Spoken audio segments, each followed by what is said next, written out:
고린도전서 제1장.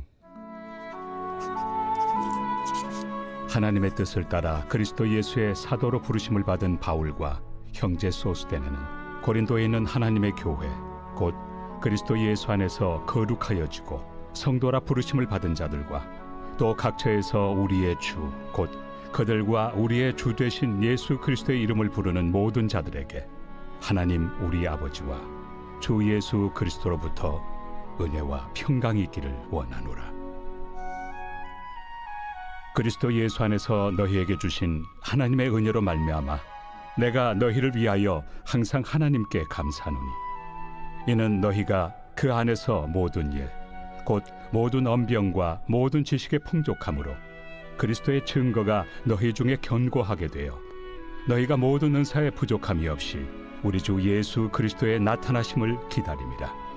주께서 너희를 우리 주 예수 그리스도의 날에 책망할 것이 없는 자로 끝까지 경고하게 하시리라. 너희를 불러 그의 아들 예수 그리스도 우리 주와 더불어 교제하게 하시는 하나님은 미쁘시도다. 매일 성경과 함께하는 아름빛 바이블 키트 시간입니다. 사랑하는 아름빛 성도 여러분, 오늘은 6월의 첫날이자 한 주를 시작하는 월요일입니다. 하늘의 하나님께서 약속하신 은혜와 평강 그리고 도우시는 역사가 온 성도님과 함께하길 기원합니다. 6월 한 달은 고린도전서 말씀을 묵상합니다. 고린도 교회는 받은 은혜와 사랑이 참으로 컸습니다. 그런데 여러 신앙의 문제와 공동체 안에 현안도 많았던 교회입니다. 말씀을 통해 앞으로도 살펴보겠지만 고린도 교회는 결코 완전한 교회가 아니었습니다. 그 속에 분열이 있었고 미성숙함도 있었습니다. 여러 이슈들로 공동체가 흔들흔들거리기도 했습니다. 그런 연약한 모습이 고스란히 드러나는 게 바로 고린도전서의 말씀입니다. 그런데요, 그런 연약함에도 불구하고 고린도 교회는 교회로 인정되었습니다. 이유가 무엇입니까? 바로 하나님 그분 때문입니다. 오늘 고린도전서를 시작하는 이 대목에서 다시 한번 우리를 우리 되게 하시는, 교회를 교회 되게 하시는, 성도를 성도 되게 하시는 하나님은 어떤 분이신가? 그 사실을 깊이 묵상해 보기를 원합니다. 첫째, 하나님은 우리를 부르시는 분이십니다. 오늘 1장 1절 말씀인데요. 하나님의 뜻을 따라 그리스도 예수의 사도로 부르심을 받은 바울과 형제 소스데네는, 바울은 자신의 시작을 부르심으로 설명합니다. 그리고 고린도 교회를 향하여서도 역시 2절, 고린도에 있는 하나님의 교회 곧 그리스도 예수 안에서 거룩하여지고 성도라 부르심을 받은 자들과 라고 말합니다. 교회는 스스로 모인 사람들이 아니라 하나님께서 부르신 사람들의 공동체입니다. 생각해보면 분명 우리의 신앙도 그렇습니다. 우리가 하나님을 먼저 찾은 것 같지만 사실 하나님께서 먼저 우리에게 찾아오시고 우리를 부르셨습니다. 우리가 인생 속 넘어졌던 순간, 지쳐있던 시간, 믿음이 흔들렸던 때 하나님은 여전히 우리를 찾아오시고 우리를 부르셨습니다. 그리고 우리에 대해서 하나님께서 내 백성이라고, 내 자녀라고, 내 교회라고 친히 호명하셨습니다.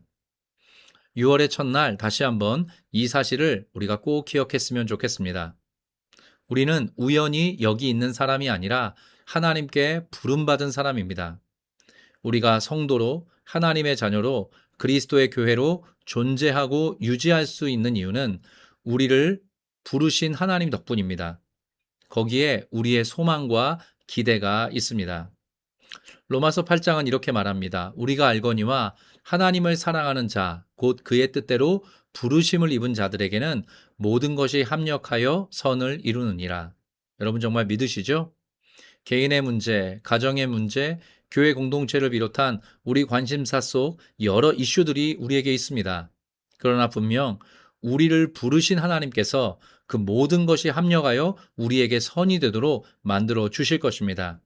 그 사실을 더욱 의지하며 부름받은 성도로 힘있게 걸어가시기를 간절히 축복합니다. 두 번째, 하나님은 우리를 은혜 안에서 세우시는 분이십니다. 바울은 고린도 교회를 향해 다음과 같이 말합니다. 4절부터 7절까지를 제가 읽겠습니다.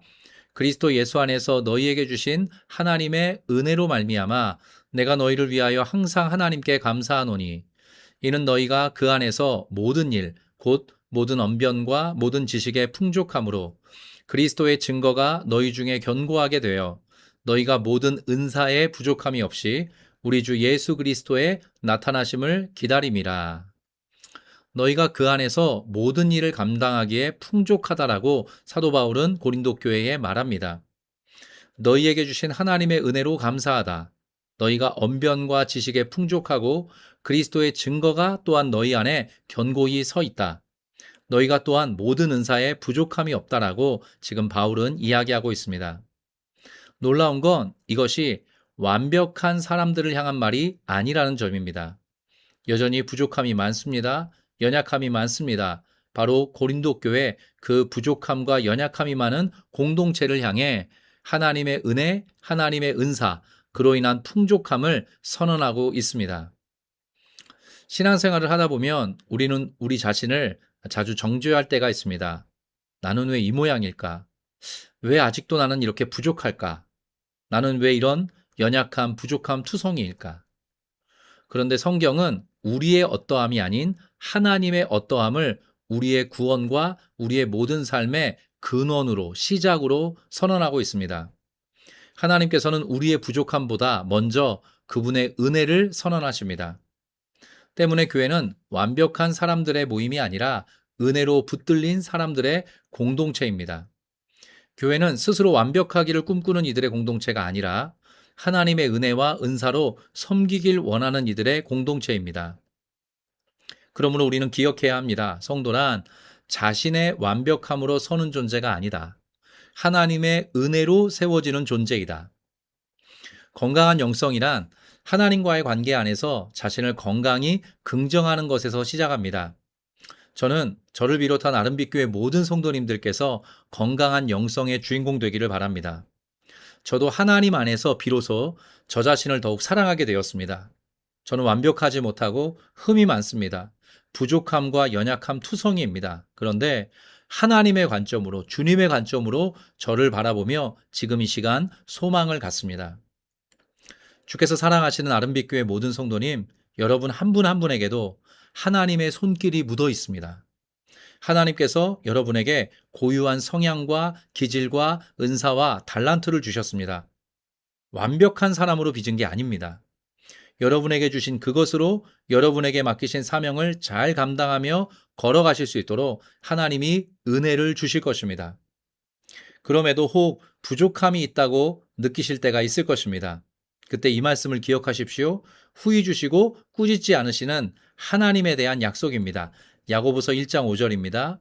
너희 중에 누구든지 지혜가 부족하거든 모든 사람에게 후히 주시고 꾸짖지 아니하시는 하나님께 구하라. 그리하면 주시리라. 우리가 구할 때 하나님은 은혜도 주시고 지혜도 주시고 능력도 주실 것입니다.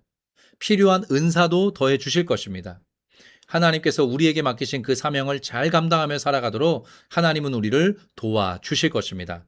그 은혜 안에서 굳건히 걸어가는 아름빛교회 모든 교우 되시기를 바라겠습니다. 세 번째, 하나님은 우리를 끝까지 붙드시는 분이십니다. 오늘 본문에서 저에게 가장 큰 위로가 되었던 말씀은 바로 마지막 부분입니다. 주께서 너희를 우리 주 예수 그리스도의 날에 책망할 것이 없는 자로 끝까지 견고하게 하시리라. 여기서 중요한 단어는 바로 끝까지입니다. 우리는 흔들립니다. 우리의 마음도 흔들리고 우리의 믿음도 흔들리고 우리의 생각과 감정도 늘 흔들립니다. 그러나 우리의 구원은 우리의 어떠함에 있지 않습니다. 끝까지 우리를 사랑하며 끝까지 우리와 함께 하시고 끝까지 우리를 떠나지 않으시는 하나님의 신실하심 위에 우리의 구원이 놓여 있습니다. 그래서 바울은 오늘 본문 마지막 9절에서 이렇게 선언합니다. 너희를 불러 그의 아들 예수 그리스도 우리 주와 더불어 교제하게 하시는 하나님은 미쁘시도다. 미쁘시다는 말은 영어로 faithful입니다. 원어적으로는 믿을만 하다라는 뜻이고 실제 이 단어가 우리 인간에게 사용되면 하나님을 믿는다, 그리스도를 믿는다 할 때의 의미로 쓰입니다. 믿음이라는 용어예요. 여러분, 우리가 왜 믿음을 가져야 합니까? 그 가장 근본적인 이유는 하나님께서 정말 믿을 만한 분, 미쁘신 분이기 때문입니다.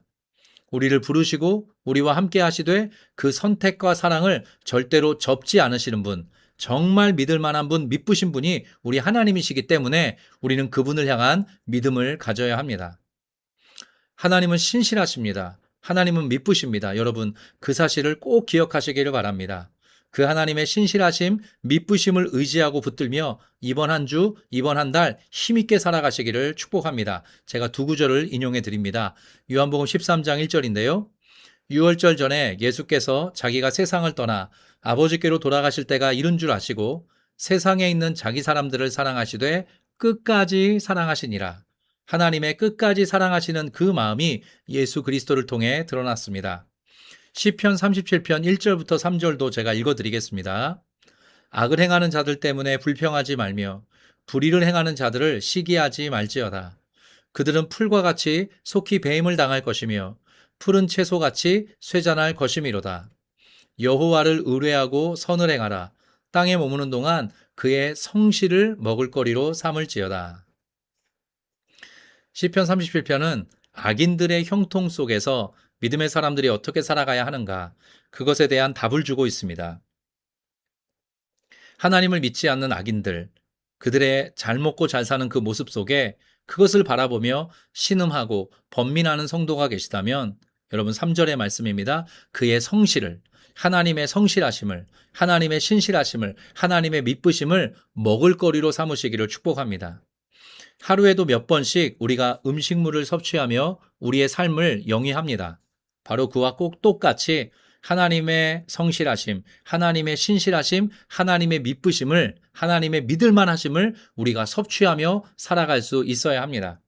그 끝에 하나님께서 주시는 특별한 위로와 소망 그리고 평안이 우리에게 임할 것입니다. 6월 고린도전서를 함께 묵상하는 이 새로운 날, 하나님은 우리에게 다시 말씀하십니다. 첫째, 내가 너를 불렀다. 내가 너를 나의 자녀, 나의 교회로 삼았다. 둘째, 내가 은혜로 너를 세운다. 너는 나의 은혜 안에서 풍족하게 살아갈 것이다. 셋째, 내가 끝까지 너를 붙들 것이다. 그 신실함과 성실함, 믿음을 기억하며 걸어가도록 해라. 이 하나님의 약속의 말씀을 붙들고 힘있게 나아가시는 모든 성도님 되시기를 빕니다. 여러분의 이번 한 달을 응원하며 축복합니다. 함께 기도하겠습니다. 하나님 아버지, 베풀어 주신 은혜와 사랑에 감사드립니다. 고린도전서 말씀을 함께 묵상하게 되었습니다. 하나님께서 우리를 부르셨다는 사실, 하나님께서 우리에게 은혜를 주셔서 풍족함으로 인도해 주신다는 고백, 또 하나님께서 끝까지 성실하게, 신실하게 우리 삶을 돌보시고 책임지신다는 선언을 우리 마음에 다시 한번 아로새깁니다.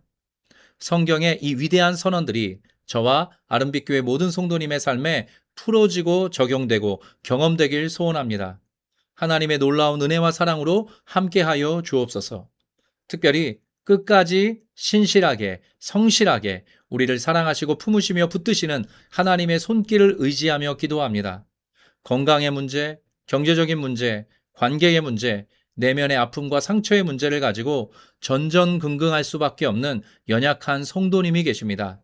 하나님의 끝까지 신실하게, 성실하게 돌보시는 역사를 경험하도록 함께하여 주옵소서. 하나님께서 얼마나 놀랍고 위대하고 아름다운 분이신지 이번 한 달을 통해 뜨겁게 맛보는 아름빛 모든 성도와 청년들이 되게 하여 주옵소서. 하나님의 믿으심을 우리 성도님의 치열한 삶의 현장에 나타내 주옵소서. 맡겨드리고 의탁드리며 주 예수 그리스도의 이름으로 기도합니다. 아멘.